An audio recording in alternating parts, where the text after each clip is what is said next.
The camp was full of noise, firelight, and shadows. But she sat quietly in the corner, unseen by most. Her name was Lyra. A young alien girl from the Varelian race, with soft lavender skin and long silver hair that looked like moonlight, her most striking feature was the pair of small, broken wings on her back, once meant to fly. Now twisted and useless. Lyra could not walk properly. Her legs were thin, uneven, and shook when she tried to stand. Most in the camp thought she was cursed. Some said she should have been left behind when the cities fell, but no one said anything. To her face, they just looked away. She had learned to survive by staying silent, hiding during food drops and sleeping under metal sheets. Where the cold couldn't bite too hard, the planet had been at war for decades. And now it was over. But peace didn't bring healing to everyone, especially not to someone like Lyra. The Varelians believed that if someone was born broken, they were meant to stay that way, to suffer quietly, to prove their spirit was strong. Lyra had tried to accept that until he arrived, one day, while she lay on a broken crate under a rusted roof. She heard strange footsteps, heavy, slow, but confident. She peeked from behind a curtain of wires and saw someone unlike any she had seen before. A tall human male, wearing a dark coat with a red cross on the arm. His face was rough, jaw unshaven. But his eyes were calm, kind, and searching. He was carrying a medical case. His name was Dr. Jason Ward. Jason had been sent to help the wounded in the camp, mostly by human charities. He didn't expect to find someone like her. When he passed near her hiding place, she pulled back quickly, but he had already seen the flash of silver eyes. He stopped, turned, and instead of calling out, he slowly knelt down. "I'm not here to hurt you," he said softly, holding up his empty hands. She didn't understand his words fully. But his tone was warm. Lyra didn't move, but she didn't run either. She watched him open a small pack, pull out a packet of food, and gently place it on the ground. Then he backed away, giving her space. She waited until he left, then crawled forward and grabbed the food like a wild animal. She didn't trust him, but she didn't throw it away either. The next day he returned, this time with water and a blanket. Again he left them without speaking much. Again she waited until he was gone, then took them. This continued for 4 days. On the 5th day, she made a small cough. Maybe by accident. He paused, turned, and smiled. Then he said something slowly. "Dr. Jason. Help," pointing to himself and then to her leg. She blinked, not sure what he meant. He tried again. "Hurt." "Fix." That word "fix" made her heart skip. No one had ever said that to her before. She had heard curse, punish, shame, but not fix. She tilted her head slightly, looking at her leg, then at him. Jason slowly walked forward, and she didn't move away. He knelt beside her again, this time reaching gently for her leg. When he touched her skin, she flinched, but only once. He was careful, checking her bones, her joints, and the muscles. Then he sat back with a thoughtful look. He spoke to himself now, in English, not knowing she could understand a little. Spinal nerve damage, untreated fracture. Gods, she's been like this for years. She only understood some words, but she could hear something else in his voice, sadness and care. He looked up at her again. "Kruna said, you don't have to stay like this." She stared, confused, but then whispered the only word she could think of. "Why?" Jason blinked, surprised she spoke. Then he gave a small smile and answered, "Because you deserve better." That night, Lyra didn't sleep under the metal roof. She stayed awake, thinking about the human, about his hands, his words. For the first time in her life, she didn't feel like a cursed thing. She felt like maybe, just maybe, she was someone who could be helped. Not because she was strong, not because she earned it, but simply because someone cared. When the sun rose, the next morning, She was already waiting where Jason had stopped before. He saw her and paused, unsure. Then she slowly lifted her broken hand and pointed to her legs. Then to him. Jason's eyes softened, and he nodded once. He opened his medical case. And with that small act, everything began to change. Jason worked quietly as the camp buzzed around them. He had moved his gear to the edge of the tents, far enough so no one would bother them. Lyra sat on a folded blanket nearby, her legs stretched out in front of her. Thin and weak, she watched his hands as he took out scanners and strange tools from his bag. Things she had never seen before. He didn't speak much, only gave small smiles when her eyes met his. He kept the air calm, not rushing her, not demanding anything. That alone made her trust him more than anyone she had ever met. When the scanner made a soft beep and lit up with a red line across the screen, Jason frowned. He shook his head and whispered something under his breath. Lyra couldn't understand it all, but she heard the words nerve and damaged. She touched her own leg, looking down, then looked at him again. Searching his face, he looked up and nodded slowly. Jason found an old datapad and tapped. Out a rough, sketchy spine, legs, lines of nerves, he circled a spot in red. Then pointed to her back. She stared for a while, then slowly nodded. Her people had never explained her condition like this. They only said she was born broken. That? It was fate, but Jason was showing her a reason, a problem, a cause, and maybe a solution. That night, she stayed near him, even after the light faded. They sat near a fire, and he offered her food again, this time fresh fruit and warm broth. She ate slowly, her hands trembling a little. Jason told her a story in English about Earth, about a girl who learned to walk after years in a wheelchair. She didn't understand every word, but she understood the heart behind it. When he laughed, she smiled, and when his voice got soft, her eyes stayed locked on his. The next day, Jason spoke to one of the local translators, an alien nurse who barely tolerated him. "I need access to a med station," Jason said. "I can help her, but I need better tools." The nurse scoffed and replied, "That girl. She's better off left alone. Her kind believes weakness is a punishment." Jason didn't argue. He just walked away. Angry and quiet, he returned to Lyra with more tools, some borrowed, some stolen. He showed her something new, an old stim unit that connected to her spine. She looked at it, unsure, but he spoke gently, showing her how it worked. He pressed the nodes to her back, powered it up, and a soft pulse went through her body. She gasped, her legs twitched, just slightly. But they moved. She covered her mouth, eyes wide, and looked at him with disbelief. Jason gave a small grin. "Told you?" Lyra touched her thigh. Feeling something there for the first time in years, it was faint, like a whisper in her muscles.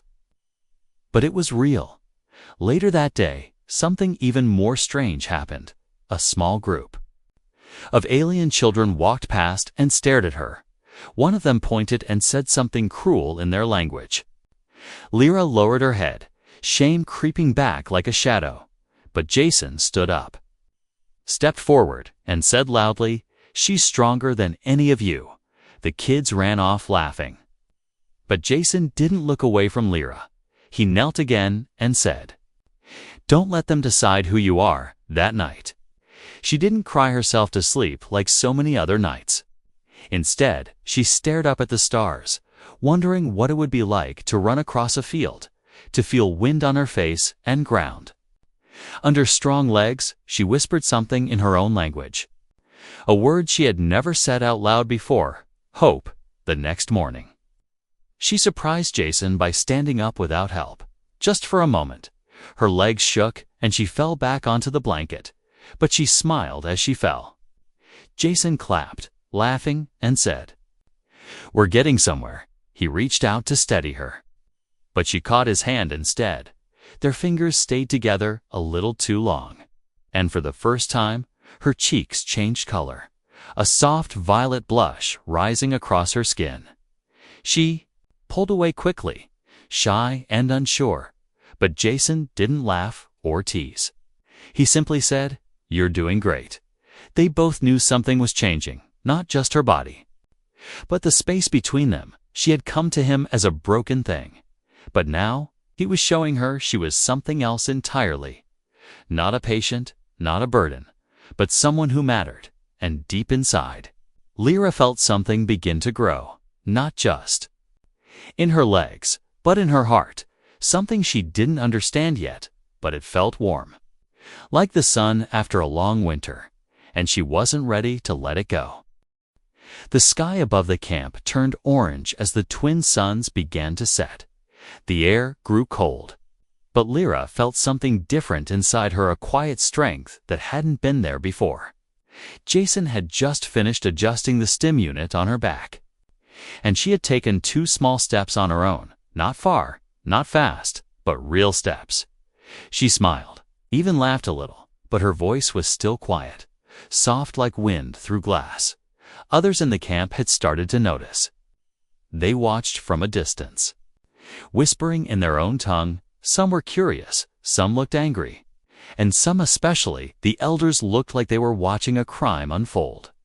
Jason didn't care. His focus was only on Lyra. But he had no idea how deep the trouble was becoming later that night. While Jason cleaned his tools inside a supply tent, 2 alien guards approached him. Their expressions were cold. Their arms crossed. One of them spoke in rough English. "Human doctor, the elders request your presence." Jason looked up, tired but calm. "Now?" They didn't answer, just waited. Jason sighed, packed his bag, and followed them into the heart of the alien camp. The elder tent was larger than the rest, lined with ancient symbols and thick rugs.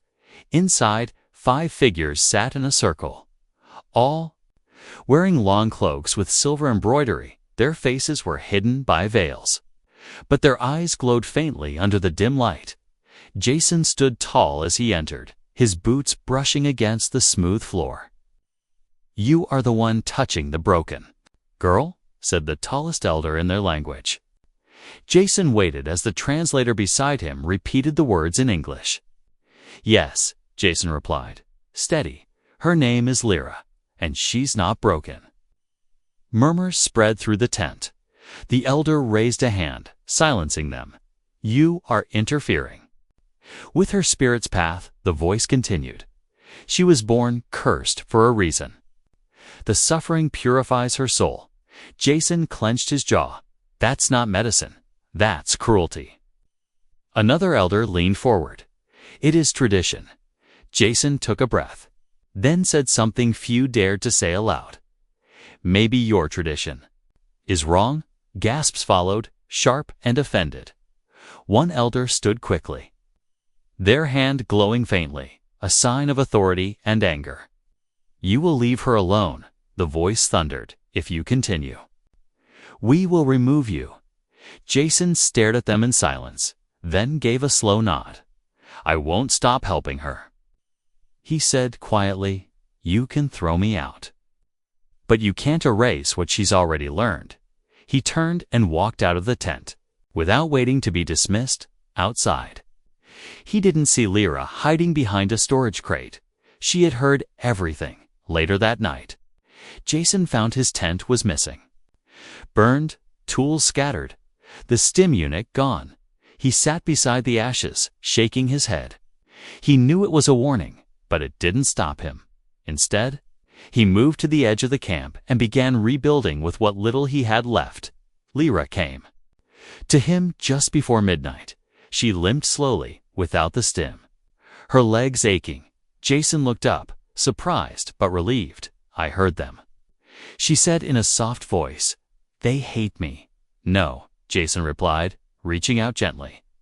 "They fear you because you're changing." She sat beside him on the ground, and for the first time, she leaned her head on his shoulder. "I don't want to go back to being helpless," she whispered. Jason didn't answer with words. He simply took her hand in his and held it tightly. The Next morning, word spread that Lyra had defied the elders. They called it a spiritual crime. But some younger aliens began to whisper a different word: miracle. A few even asked Jason if he could help their injured children. The tide was shifting, slowly, like a river carving stone. But the elders wouldn't let go so easily. The next day, guards arrived at Lyra's side of the camp. They didn't speak. They just waited for her to come with them. Jason tried to block the way, but one of the guards struck him across the face. He fell to the dirt, blood on his lip. Lyra screamed, but the guards grabbed her arms and pulled her away. She looked back as they dragged her through the tents. Jason was on one knee, watching helplessly. He called out, "Lyra, I'll find you, I promise." She was taken into the sacred temple deep inside the alien hills, a place where outsiders were never allowed.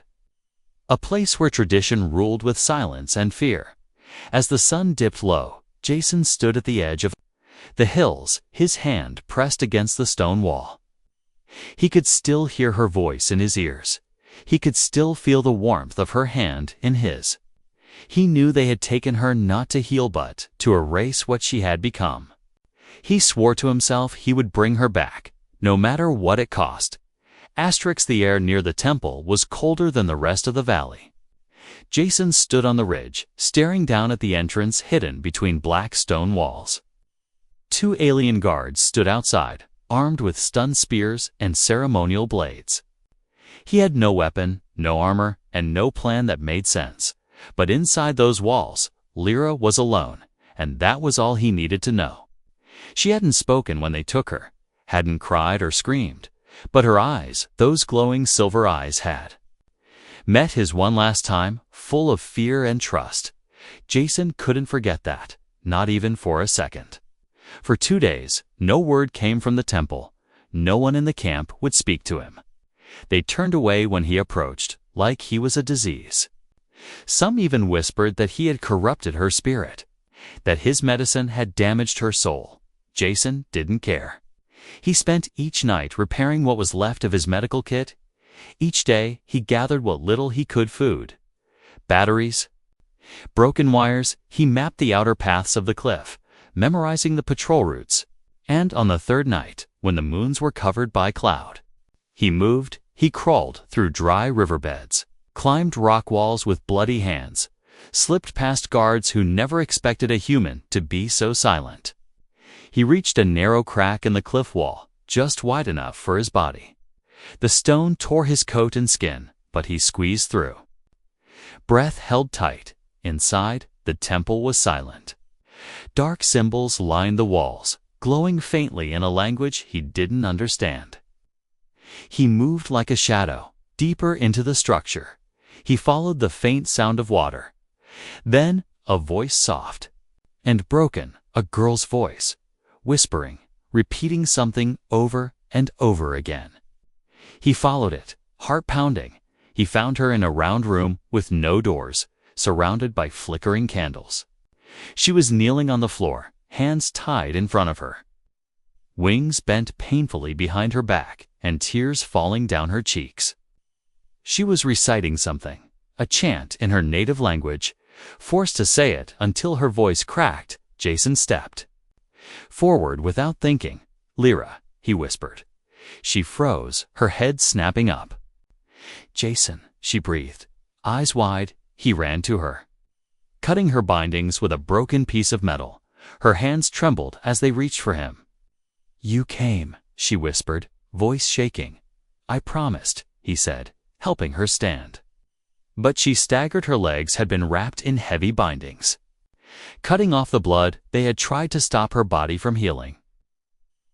He pulled the bindings off, lifted her in his arms. She cried against his chest, not from pain, but from relief. Then a loud chime echoed through the temple. They had been discovered. Jason didn't stop. He carried her down a side tunnel. Her arms clung to his neck. Her heart beat against his chest. He didn't know where he was going, only that he had to get her out. Torches lit up behind them, shadows moving fast, voices shouting. They reached a sealed metal door, ancient and half-buried. Jason slammed his shoulder into it again and again. It groaned, cracked, and finally gave way. A blast of cold air hit them freedom. They ran into the night, Lyra holding onto him, her legs slowly moving with each step.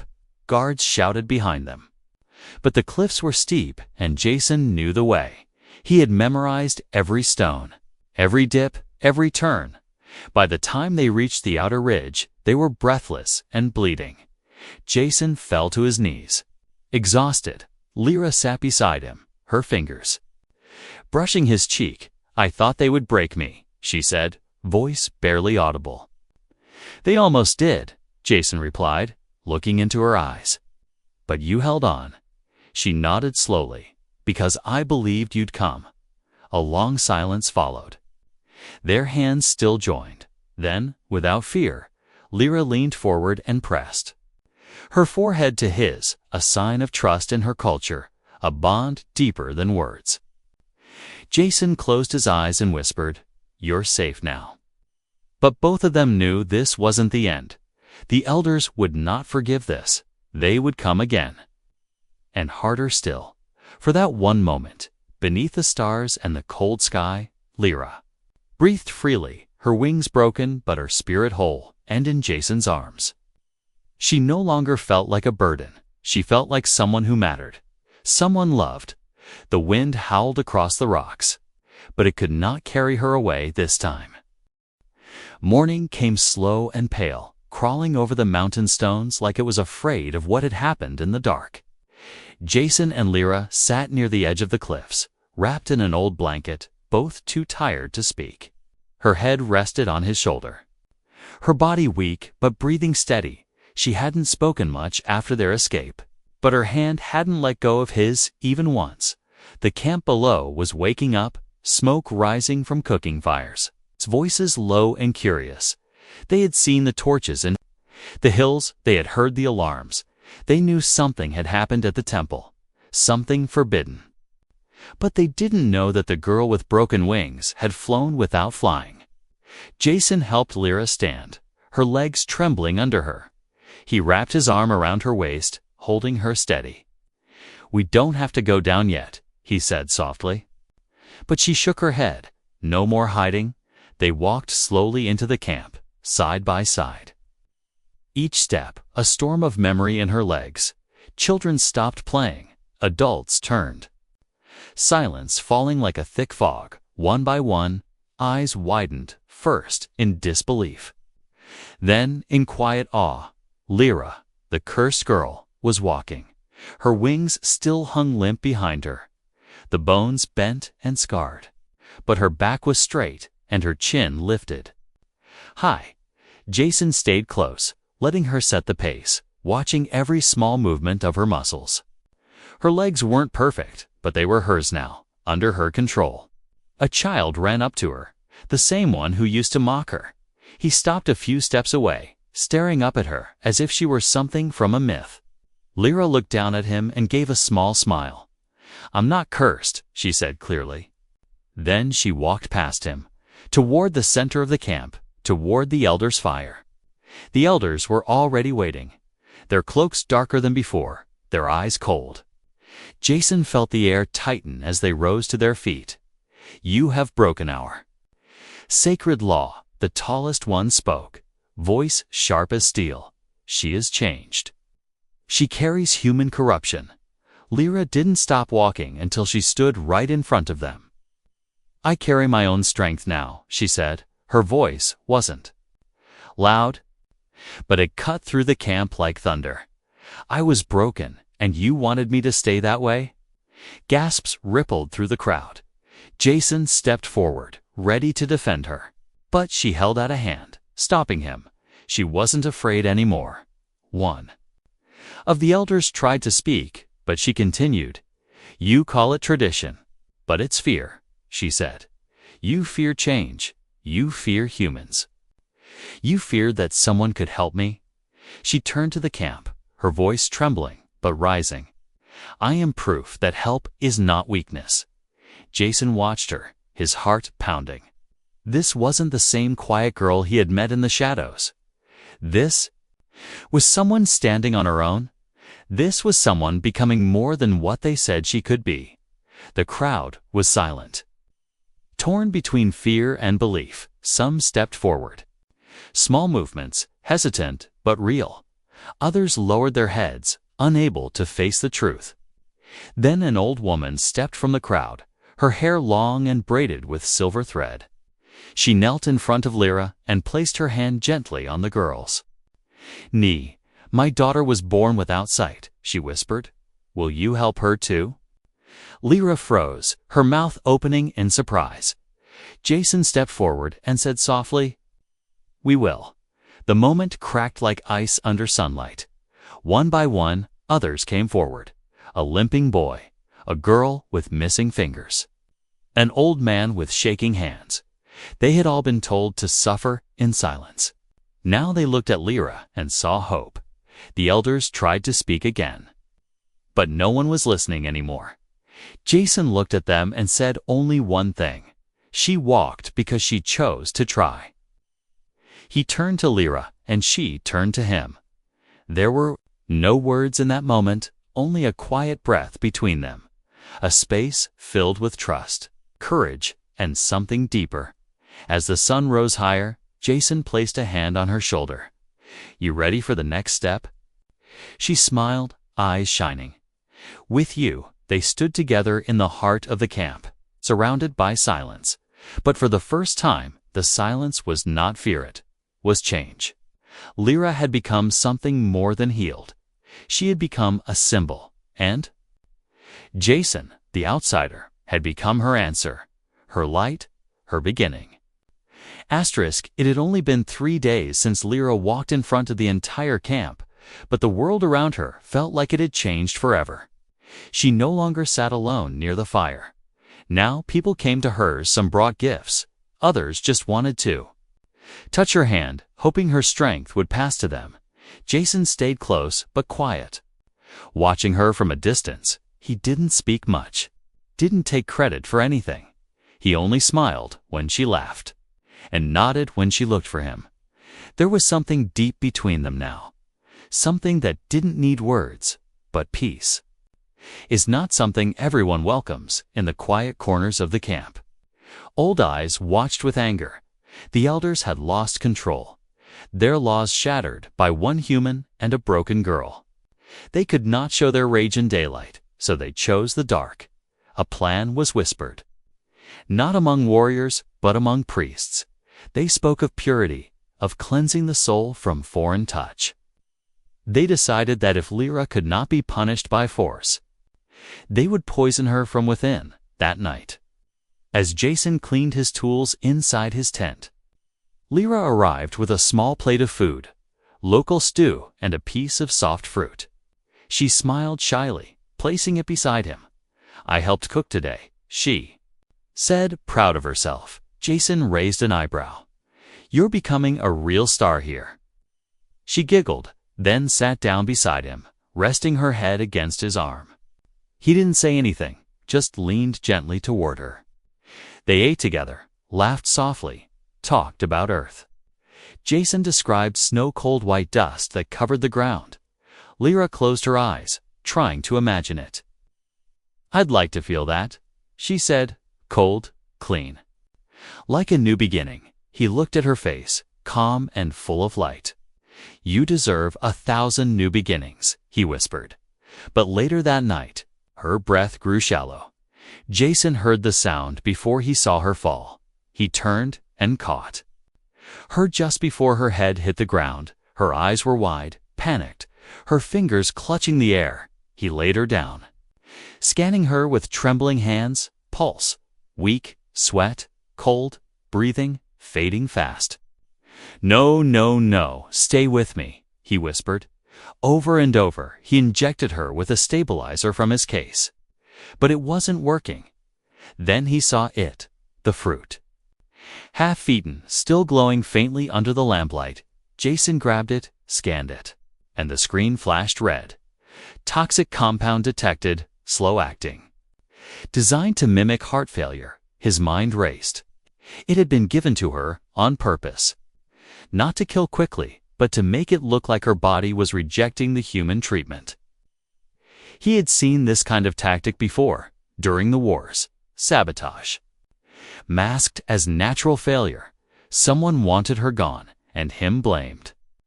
He carried her in his arms through the camp, yelling for help. Some came. But most backed away, afraid. Only the old woman who had first asked for help stepped forward. "I'll boil water," she said firmly. "I'll bring you roots to flush."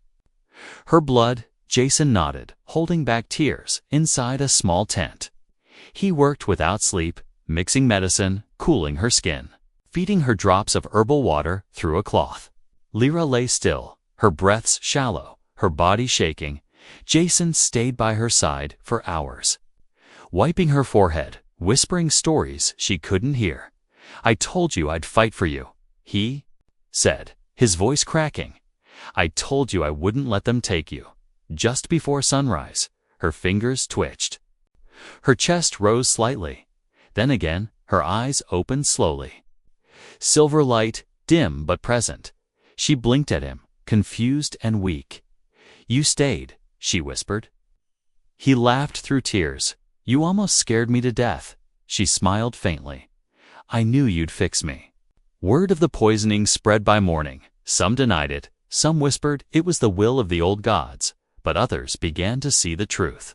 The elders had gone too far. Jason hadn't cursed her, he had saved her. Again, that afternoon, a dozen wounded gathered outside his tent. They asked for help, not just for themselves, but for their children, their parents, their neighbors. Lyra, still pale, sat up and whispered to Jason, "Let's help them." He looked at her heart, full, and nodded. Together, they started treating the injured. One by one, she spoke to each person softly. Giving them courage, he patched wounds, eased pain, brought smiles. But behind the tents, behind the trees, the last of the elders met in silence. One of them spoke only 5 words: "The girl must vanish forever." Night had fallen again, but it was not peaceful. The camp was silent, too silent, as if the air itself was holding its breath. Jason stayed near Lyra's side, but he felt something was wrong. The wind had changed. The sky seemed darker than usual, and even the insects had stopped singing. Inside their small tent, Lyra stirred from sleep. Her eyes fluttering open, she looked at him and whispered, "They're coming, aren't they?" Jason didn't answer, but she already knew. The poison hadn't worked. The lies hadn't broken them. Now the last weapon was fear, far beyond the trees. 5 hooded figures moved through the shadows. They carried no light, no sound, only blades and dust bombs. The elders had chosen silence as their final strike. No public trial, no arguments. No witnesses, just disappearance, just removal. Jason had reinforced the medical tent, added alarms made from tin and wire. But he couldn't watch every shadow. When the attack came, it came fast. The first sound was a hiss, then a blast of powder in the air. Jason coughed hard, vision blurry. Stumbling toward Lyra, he heard her cry out. Then silence. He reached for her hand, but she was gone. The back wall of the tent had been cut open. Jason ran into the night, screaming her name. Lyra. Lyra. Torches lit in the distance as others in the camp woke up, but most stayed inside. Afraid of the old laws, Jason ran toward the woods, heart pounding. Then he saw them dark shapes carrying a small figure across the stream. He didn't wait. He threw himself into the cold water, crashing through with soaked boots and bleeding hands. He tackled the last of the cloaked figures from behind, grabbing the bundle in their arms. Lyra fell into his arms, gasping. Her face pale but alive. The attacker raised a blade, but Jason didn't back down. Behind him, a loud voice roared. It was the old woman with silver braids. She had brought others camp mothers. Wounded men, even children, they carried no weapons, only torches and furious eyes. You will not take her." The old woman cried, "You will not touch them again." The elders froze, outnumbered for the first time. Their power, once carved in stone, now crumbled under the weight of the people's will, one by one. The elders lowered their hoods, then turned and disappeared into the night. No words, no fight. Only silence and shame. Jason held Lyra close. Trembling, she looked up at him. Whispering, "I knew you'd find me. You always do." He smiled, tears in his eyes. "You're not that easy to lose." The next morning, Lyra stood before the entire camp again, this time with Jason at her side and no fear in her heart. "I am not broken," she said clearly, "and no one else here should live like they are." Cheers rose from the crowd, not loud but strong. One by one, those once afraid stepped forward. They embraced change, embraced healing, embraced her. Weeks passed, and Jason built a new clinic on the edge of the forest. Lyra helped every day, translating, organizing, comforting the patients. Her legs still ached sometimes, but she walked with pride. Her wings never healed fully, but she no longer hid them. To her, they were no longer broken. They were hers. One night, as stars scattered across the sky, Jason sat on the rooftop of the clinic. Lyra climbed up slowly and sat beside him. The wind was cool, the night quiet. She looked at him and asked, "Will you ever go back to Earth?" He smiled, "Only if you come with me." She didn't answer right away. Instead, she leaned her head on his shoulder and whispered, "Then Earth it is." They sat in silence, not as patient and doctor, not as alien and human, but as something more, something strong, something unbroken. And from that night forward, the girl with broken wings was never seen as broken again. She was seen as the one who taught her people to walk forward, and the human who refused to leave her behind was never seen as just a visitor. He had become home.